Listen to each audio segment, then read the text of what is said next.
Bueno, chicas, bienvenidas.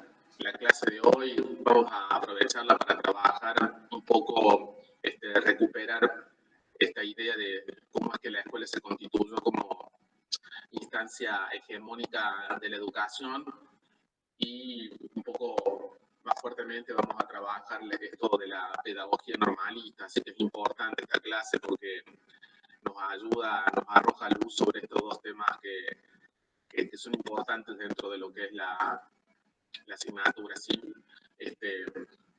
Yo les había dejado en el aula virtual las actividades y las clases, tenían un video de media hora sobre el normalismo. ¿Lo pudieron ver a ese video? ¿Chicas?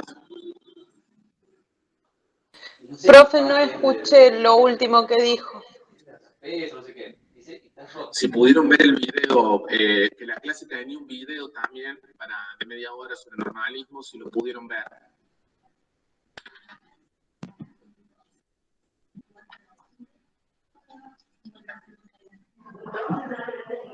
Yo sinceramente ni vi la clase. Bueno, Sí lo... No le vi nada todavía. Bueno, está bien. Digo, yo para saber dónde arrancamos. No lo terminé de ver, así que es lo mismo que no haberlo visto. No, profe. Bien. Bueno. ¿Sobre qué, profe? Sobre normalismo. La clase de normalismo tienen ahí un video de media hora, aparte de plantear una cuestión, ¿no? Bueno, a ver, vamos a hacer una cosa. Vamos a iniciar recuperando un poquito la cuestión de que habíamos hablado de que en verdad el normalismo sería la pedagogía oficial con la que la escuela y el sistema educativo nacen y se fundan en Argentina, ¿no es cierto? Es decir, el normalismo se constituyó como la opción pedagógica de la escuela moderna, ¿sí? No solamente en Argentina, sino en gran parte del mundo. Lo que sucede es que, bueno, ser normalista no tiene el mismo significado, por ejemplo, en Argentina, que el que tiene en México. Nosotros nos vamos a referir a lo que entendemos, cómo estudiamos el normalismo dentro de Argentina, ¿sí? Entonces, nosotros habíamos iniciado con esta idea de que la escuela... Profe. Cuando se fundan... ¿Me están escuchando bien?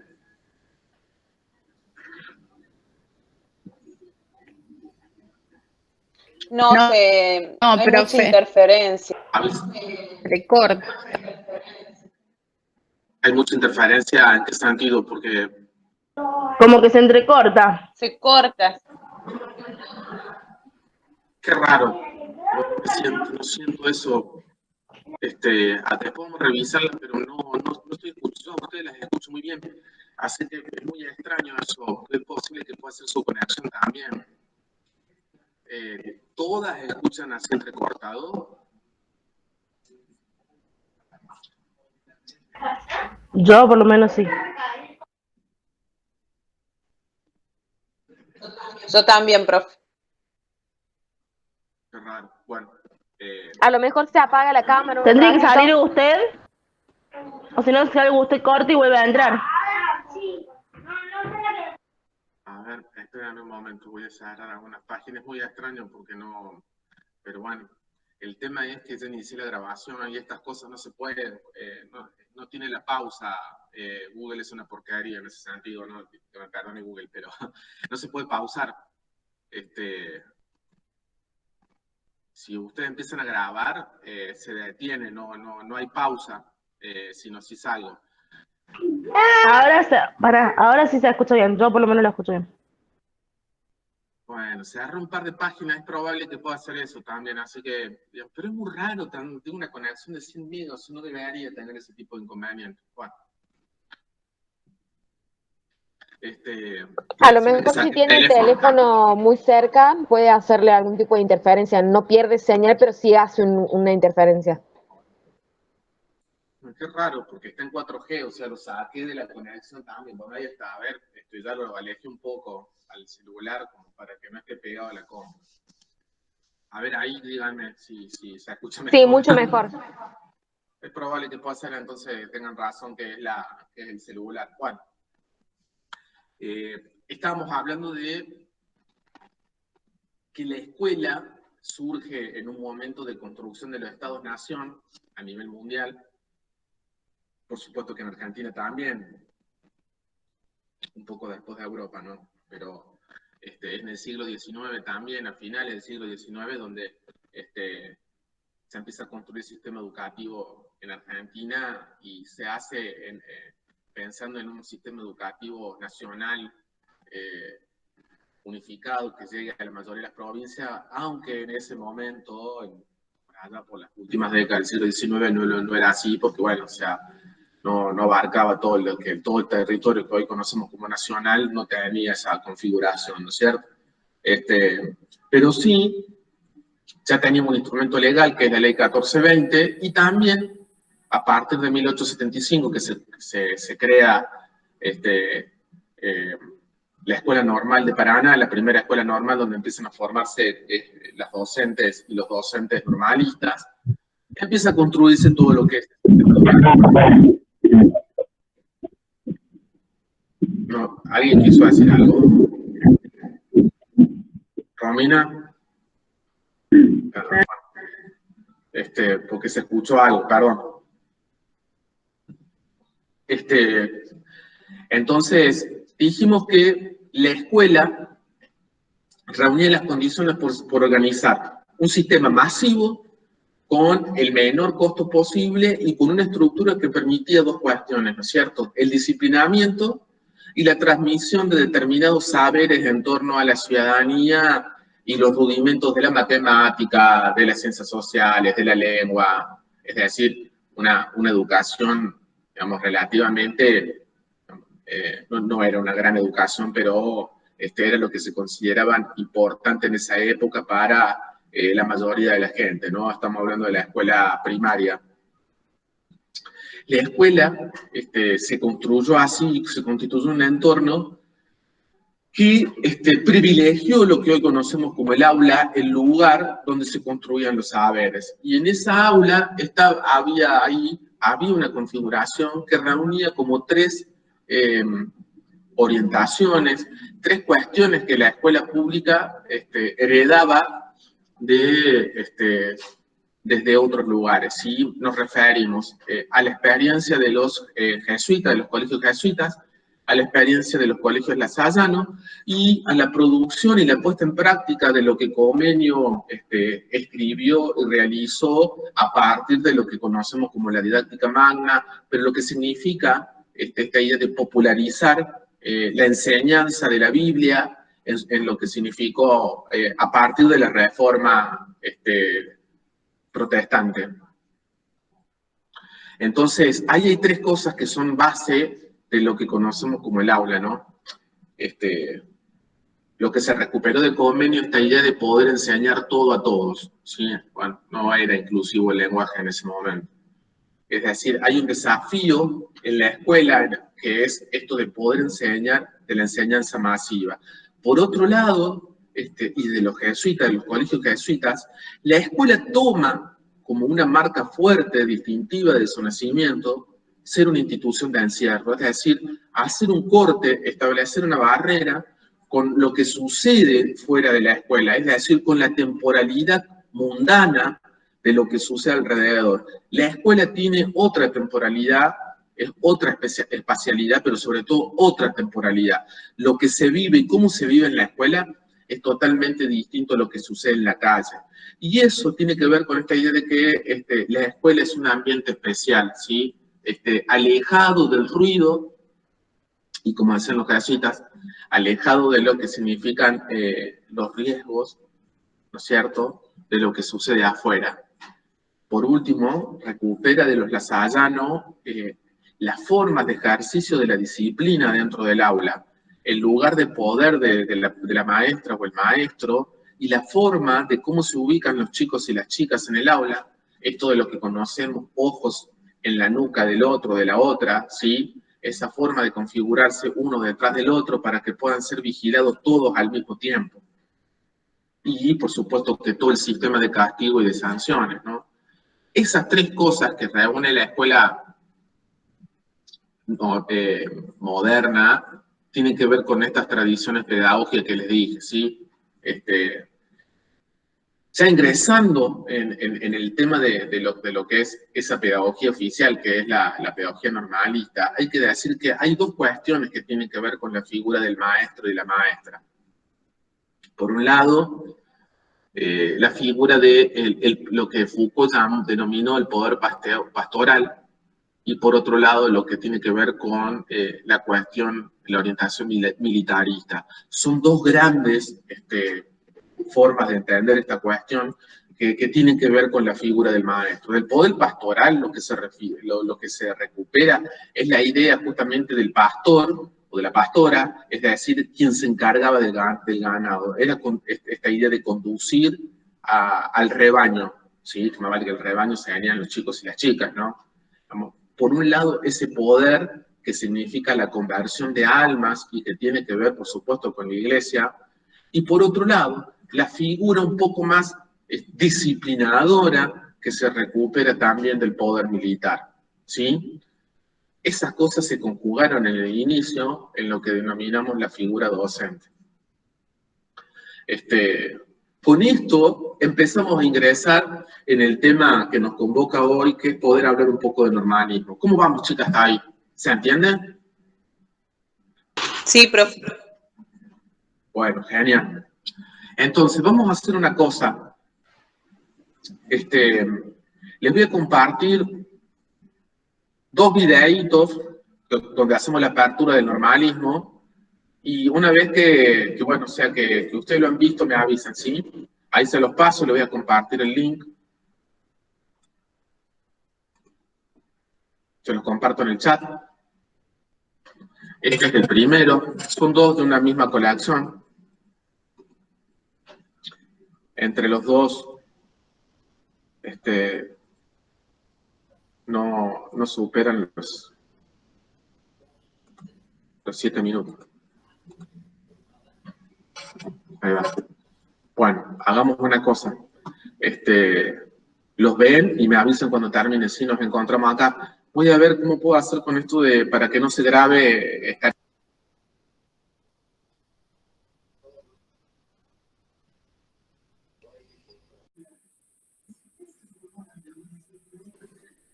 Bueno, ya que vimos estos dos videos cortitos sobre el normalismo, me parece que de alguna manera ayudan mucho a entender cosas claves, ¿no? de esta pedagogía que se constituyó como en la orientación educativa del surgimiento del sistema educativo nacional.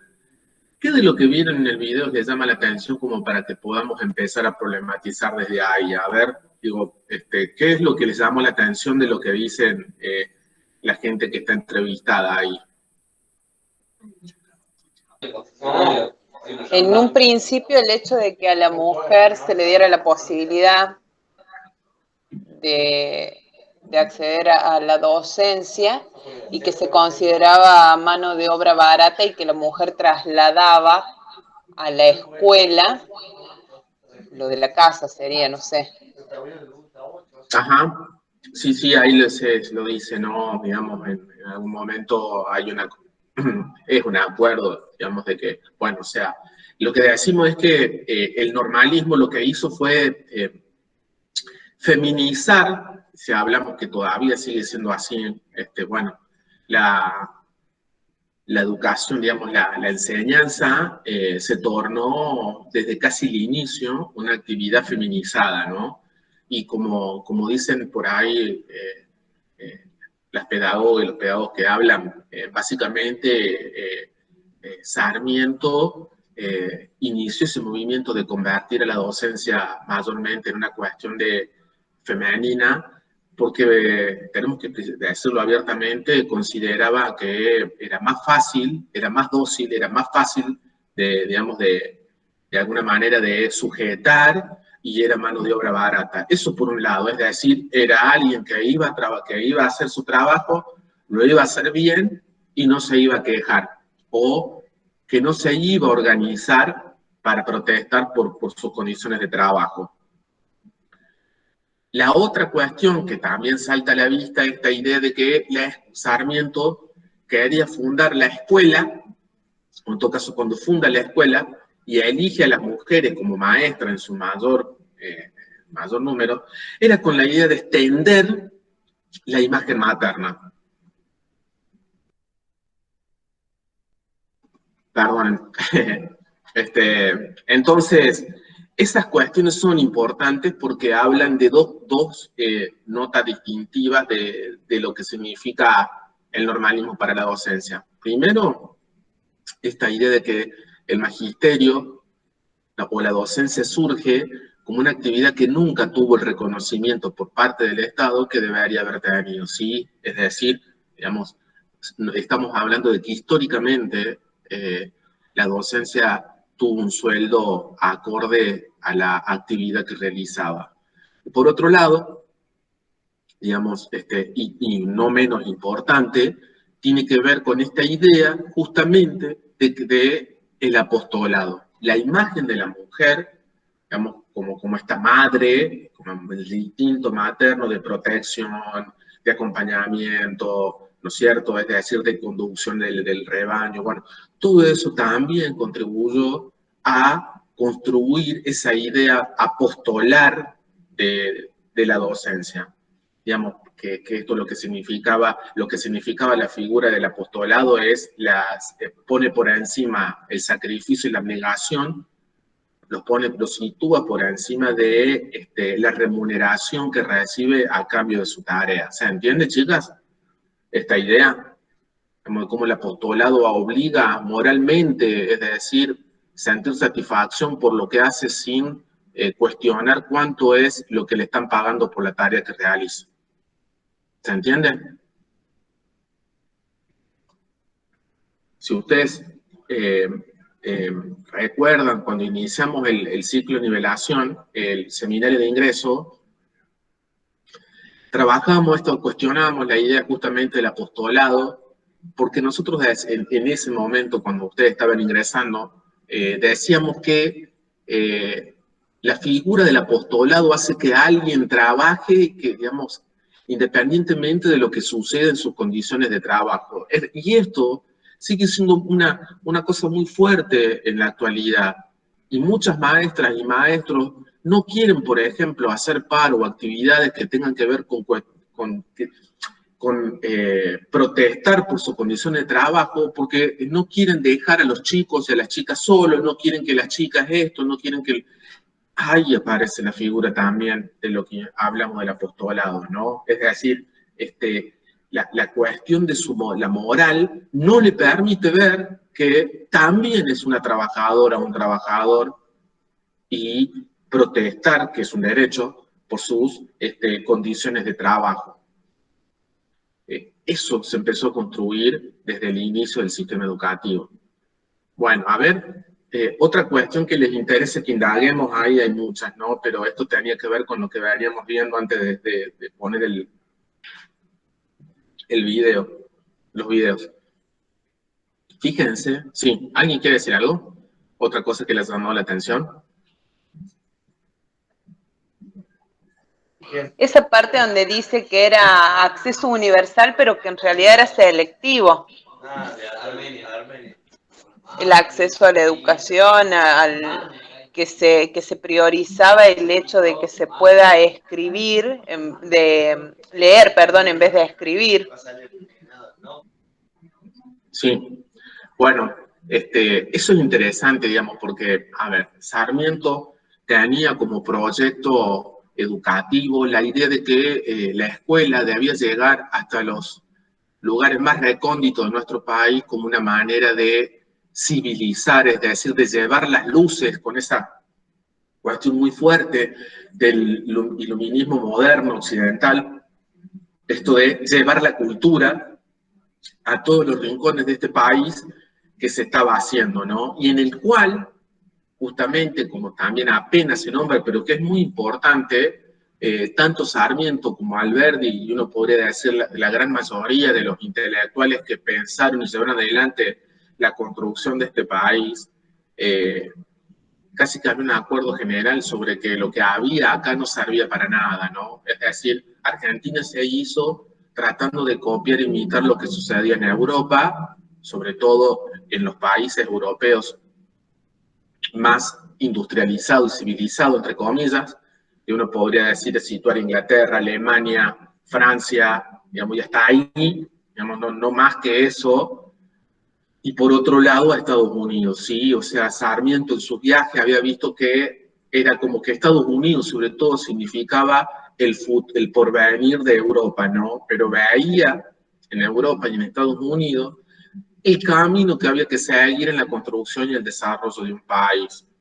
Entonces, en ese diagnóstico de lo que era Argentina, para Sarmiento, tanto los gauchos como las afrodescendientes y las y los originarios casi que eran considerados nada, digamos, ¿no?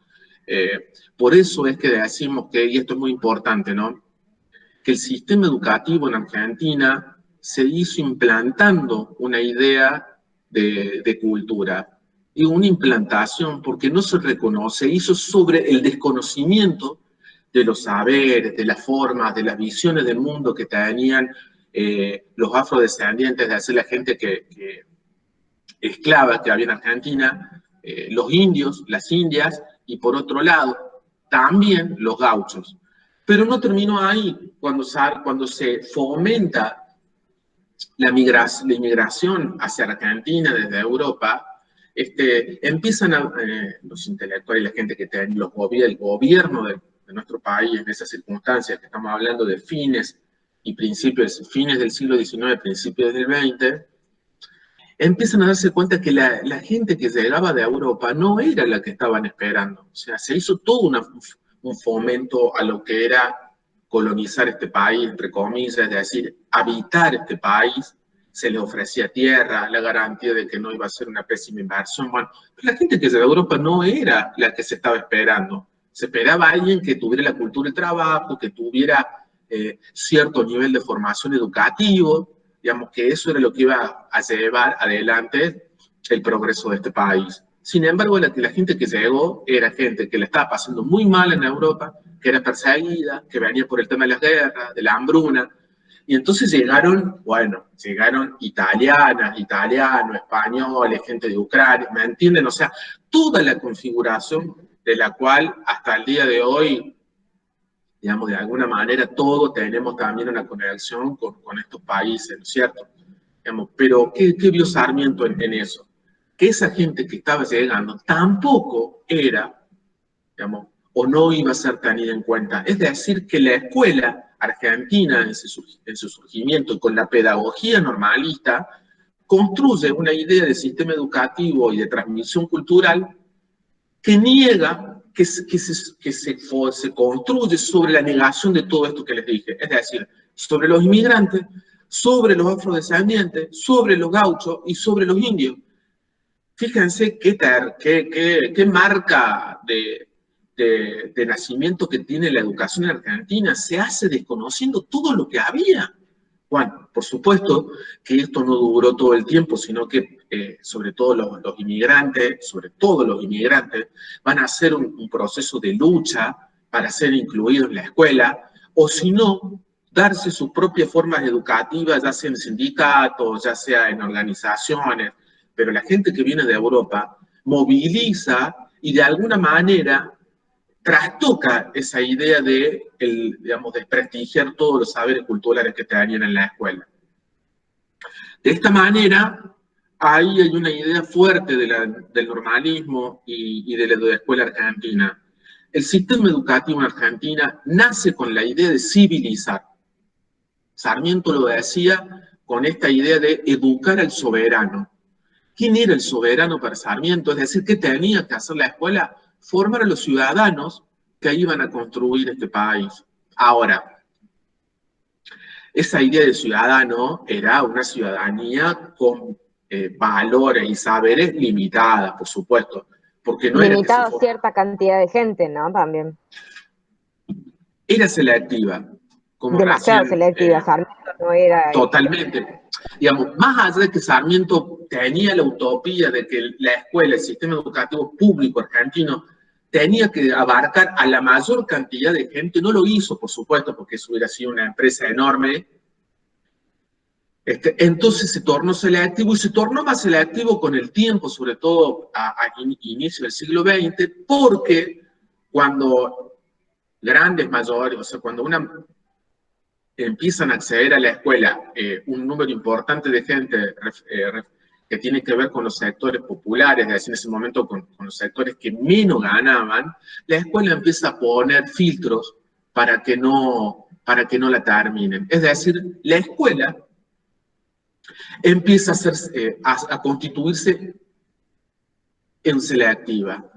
¿Por qué, chicas, la escuela hace esto? Es decir, no es que la escuela lo hace, es decir, el Estado y los gobiernos hacen que la escuela empiece a tener como filtro para que no toda la gente siga calando en lo que es los distintos niveles del sistema educativo. ¿Por qué lo hace? Básicamente porque una de las tareas que tuvo la escuela, también en el sistema educativo en aquellos inicios, tuvo que ver con estratificar socialmente a nuestro país, la sociedad de nuestro país. ¿Qué significa estratificar socialmente?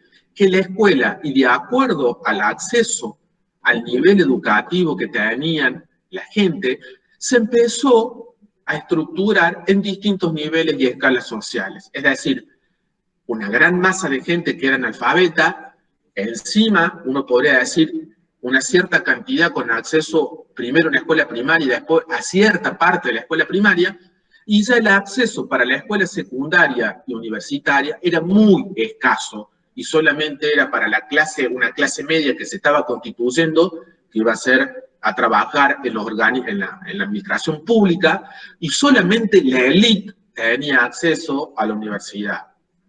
Y, por supuesto, que esa élite, y esa clase, digamos, sobre todo esa élite, durante mucho tiempo puso tapones para que la gente que estaba debajo no llegara.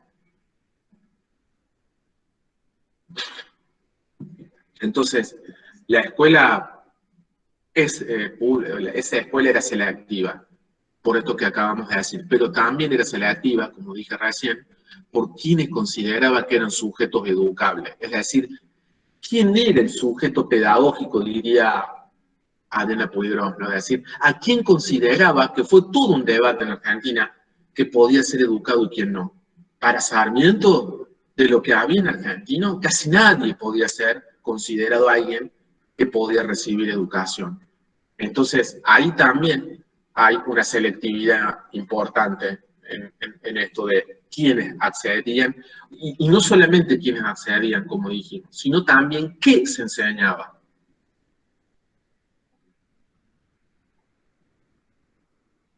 Entonces, ahí tenemos otra idea de esto de qué significó para Sarmiento y qué significó en esa época que el sistema educativo era una agencia, digamos, que la escuela se constituyera en el agente civilizador.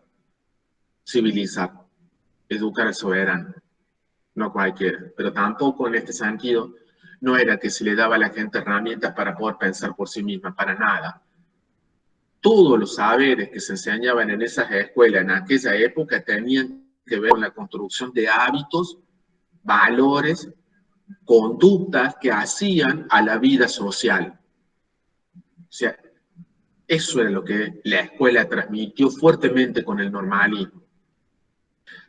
Entonces, una doctrina. Sí, bueno, justamente era disciplinamiento. Civilizar era adoctrinar, exactamente. Porque para Sarmiento, como le dije recién, ¿no? Todo lo que había aquí era barbarie. ¿Sí? Entonces, ya que estamos en esta cuestión, y estamos hablando del adoctrinamiento, el normalismo, lo que como pedagogía oficial, lo que propuso o lo que llevó adelante fue toda la tarea, justamente, de transmitir, difundir esa cultura, ese artificio que hablamos, que construyó el sistema educativo sobre lo que era la Argentina y los saberes que se consideraban importantes. Entonces, una de las tareas más fuertes que tuvo el normalismo en esa época significó esta idea de a los inmigrantes y a la gente, a la poca gente de aquí que accedía a la escuela, había que formarla en una nueva cultura, en una nueva escala de valores. Lo que hizo el normalismo fue tratar de que esas tradiciones que no se consideraban civilizadas, los niños y las niñas y las familias las dejaran de lado para adquirir las nuevas formas de comportamiento, los nuevos hábitos de vida social.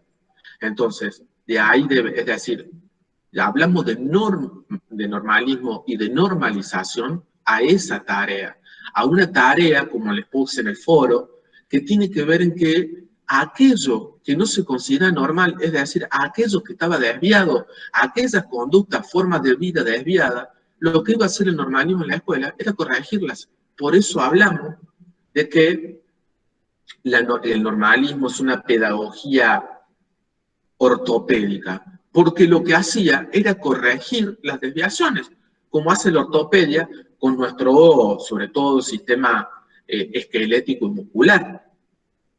Es decir, cuando hay un problema de columna, cuando hay un problema en determinado, lo que se hace es tratar de corregir ese tipo de desviaciones. Eso es lo que hace el normalismo. ¿A través de qué? De la inculcación de hábitos, disciplinamiento, ¿no? Es decir, disciplinaba, corregía a través de la sanción y el castigo físico, por supuesto, digamos. Y no solamente eso, sino que aliada con las concepciones militares, tenemos ahí la construcción de todo un sistema de rituales, de organización del tiempo y la disposición de los cuerpos en la escuela, los actos escolares, las formaciones al inicio y a la salida de la escuela, los rituales que tenían que ver con la nacionalidad, el himno nacional, todo eso formaba parte de esto que hablamos, de que el normalismo lo que transmitía era esa imagen de civilidad y de nación. ¿Se entiende, chicas, lo que estamos hablando? Sí, profe. Entonces, en esa concepción de que lo que más importaba era el disciplinamiento antes que algunos que los saberes, por supuesto que se transmitían saberes, pero como vimos, no era lo más importante, sino todo lo otro que habla de lo que son los hábitos, las normas, las pautas de conducta no social. Entonces, el normalismo también se dedicó, bueno, nos tendremos que preguntar cuál es la figura del docente, de la docente.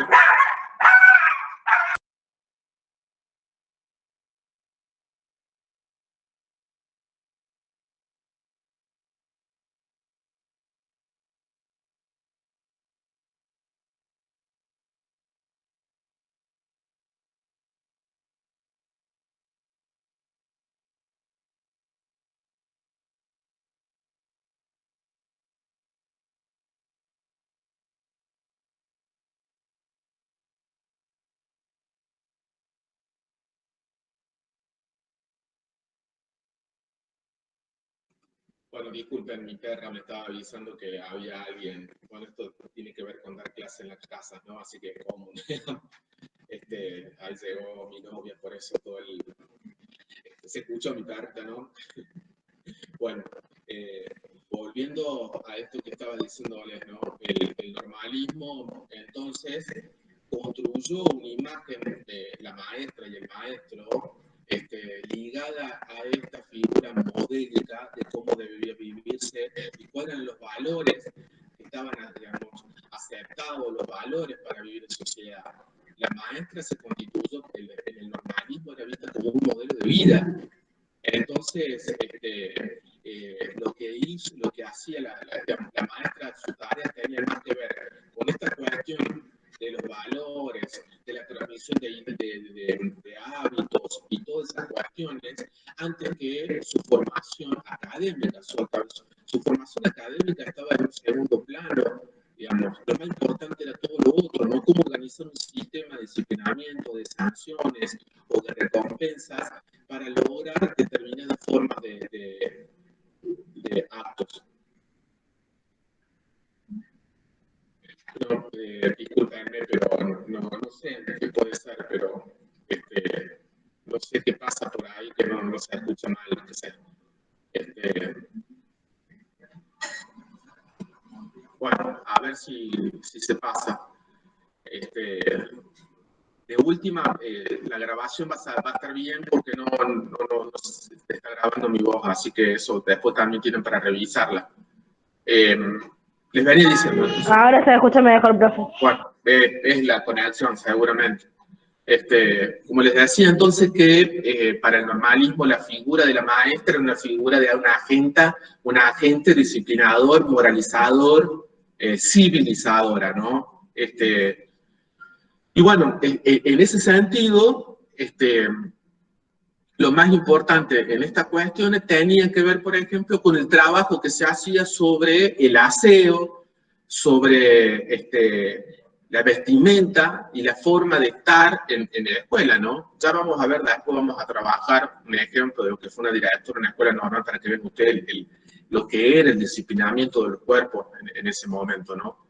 Pero entonces, lo que estamos viendo y lo que nos llama la atención es que la figura docente en el lugar del normalismo, si bien uno podría decir, bueno, el normalismo tuvo, junto con la creación del sistema educativo, un perfil progresista en el sentido de incorporar a las mujeres a la tarea docente, algo que no era así, no lo hizo como una medida, digamos, progresista o hasta cierto punto progresista, porque también esa decisión tenía que ver con estas cuestiones que vimos, de lo que significaba que las mujeres eran consideradas como la segunda madre, la escuela como extensión de la familia, y por otro lado, porque eran más dóciles, eran más fácil de dominar y de que no se desacataran en términos de cuestionar la paga por la cual trabajaban. Y no solamente eso, chicas, lo que significaba el contrato que las mujeres firmaban cuando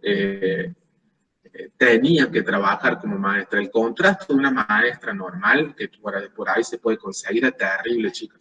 O sea, no podían salir a la calle, es decir, no podían andar en el público con otro hombre que no fuera su padre o su hermano, no podían tomar alcohol, no podían fumar en la vía pública, no podían usar polleras o vestidos que estuvieran por encima de los tobillos, ¿no? Estamos hablando, digamos, de una cosa fuerte en términos de disciplinamiento del cuerpo de las mujeres. Por supuesto que hubo resistencia y que hubo maestras que cuestionaron todo eso, más vale, y de hecho está genial, pero también hay que nombrar toda esta clase de condicionante que tenía ser maestra en aquellos momentos, ¿no? Entonces, fíjense que lo que en la escuela normal, la pedagogía normalista apeló mucho a los saberes de la disciplina, sobre todo el saber más fuerte que el normalismo trabajó en la escuela era el saber médico, el saber anátomo-funcional. Con eso es que se estudió, se regulaba, se medía, se pesaba a todos los niños y niñas para tratar de corregir su postura, los problemas que tuvieran corporales. O sea, la escuela era casi un laboratorio para analizar y corregir todo esto, ¿no?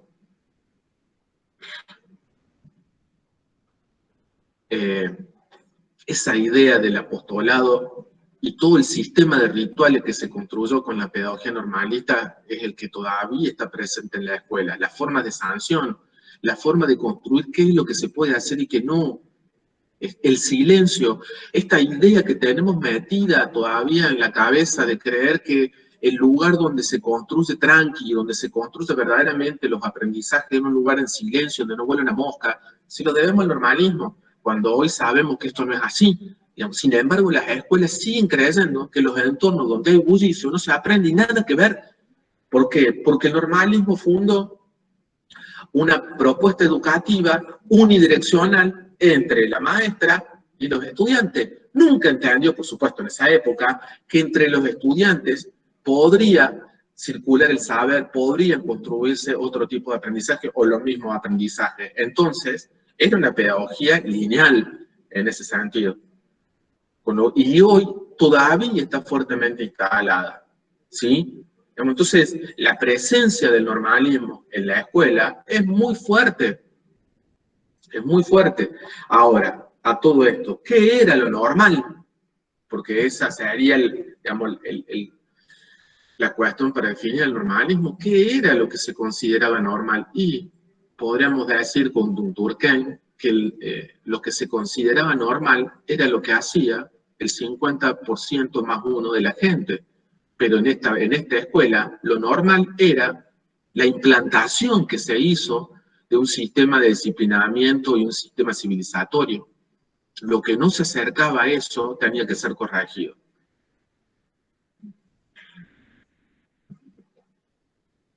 Entonces, de ahí viene esta palabra de esta idea del normalismo. Por supuesto que el normalismo que hubo en Argentina estuvo fusionado en parte también con otra concepción que fue el positivismo, ¿no? Y esta idea de darle importancia, que es muy paradójico porque por ahí venían de dos visiones diferentes y eso lo van a ver con la lectura de Adriana Puigros. El positivismo hacía mucho énfasis en esta idea de que el conocimiento válido, el conocimiento de la experiencia, es decir, el conocimiento que podía ser corroborado, ¿sí? Y bueno, el normalismo apelaba a más figuras también que tenían que ver con mucho de la tradición católica, ¿no? Entonces, no era un normalismo, era un normalismo con atisbos positivistas. Por supuesto que esa configuración no era para nada auspiciosa. Pero bueno,